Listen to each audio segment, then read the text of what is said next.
যত কেলেঙ্কারি ঘটা সম্ভব সবই ঘটে গেছে 2025 বিপিএলে। অনুশীলন জার্সিতে টস, কাপড় পেঁচানো হেলমেট আর পারিশ্রমিক নিয়ে ঝামেলা। কি হয়নি এই বিপিএলে? রান হলেও খেলার মান নিয়ে সমালোচনা হয়েছে। বিদেশি ক্রিকেটারদের পারিশ্রমিক ইস্যুতে দেশের ভাবমূর্তিও ক্ষুণ্ণ হয়েছে। দুর্বার রাজশাহী ও চিটাগং কিংসের মালিকরাও ছিলেন আলোচনায়। এক নজরে 11তম বিপিএল এর সমালোচিত দিকগুলো দেখে নেওয়া যাক। বিপিএল মাঠে গড়ানোর আগেই 7 কোটি টাকা খরচ করে ঝাঁকঝমকভাবে কনসার্ট আয়োজন করা হয়, কিন্তু খেলা শুরু হওয়ার পর টাকা নিয়ে শুরু হয় টানা হেঁচড়া। পারিশ্রমিক না দেওয়ায় দুর্বার রাজশাহীর ক্রিকেটাররা অনুশীলন বর্জন করেন। নির্দিষ্ট সময়ের মধ্যে পারিশ্রমিক না পেলে তারা ম্যাচ বয়কটের হুমকিও দেন। বিপিএল কেন? ক্রিকেট ইতিহাসের অন্য কোনো লিগে এমন নজির আছে কিনা তা নিয়ে সন্দেহ। বিপিএল এর উদ্বোধনী ম্যাচে অনুশীলন জার্সি পরে টস করতে নেমে ট্রোলের শিকার হন রাজশাহীর অধিনায়ক এনামুল হক বিজয়। অন্যদিকে সময় মতো ক্রিকেট সরঞ্জাম আমদানি করতে পারেনি চিটাগং কিংস, অথচ দলটি উড়িয়ে এনেছিল কানাডিয়ান হোস্ট ইয়াশা সাগরকে। নিজেদের প্রথম ম্যাচে চিটাগং এর ব্যাটসম্যানরা কাপড় পেঁচানো হেলমেট নিয়ে ক্রিজে এসেছিল।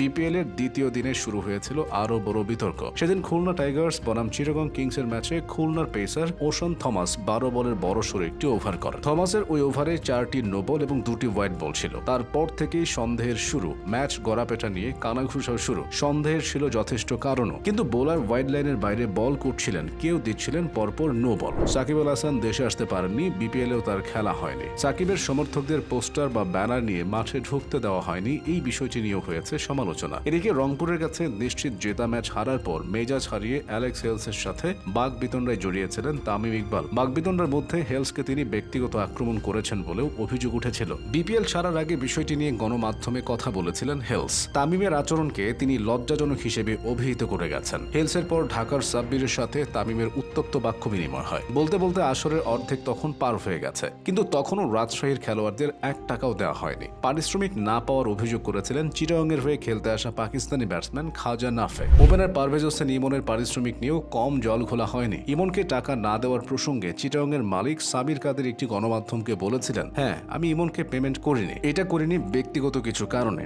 আমার টাকা তো গাছে ধরে না, আমি সন্তুষ্ট হলে টাকা দিয়ে দেব, বকেয়া রাখবো না। আর রাজশাহীর ক্রিকেটারদের টাকা না দেওয়ার কারণ হিসেবে বলা হয়েছিল মালিকের স্ত্রী দেশের বাইরে থাকার কথা। রাজশাহীর মালিক শফিকুর রহমানের স্ত্রী একটি ম্যাচে মাঠে বসে খেলা দেখেছিলেন। অনাকাঙ্ক্ষিতভাবে ওই ম্যাচে একটি বল এসে তার গায়ে আঘাত করে। পরে চিকিৎসার জন্য তাকে দেশের বাইরে যেতে হয়, কিন্তু তার বিদেশে থাকা কিভাবে খেলোয়াড়দের পারিশ্রমিকে বাধা হতে পারে সেটা নিয়ে তৈরি হয় হাস্যরস। এদিকে কয়েকবার চেক পেলেও রাজশাহীর খেলোয়াড়দের ফিরতে হয়েছিল খালি হাতে, কারণ বরাবরই চেকগুলো বাউন্স হচ্ছিল।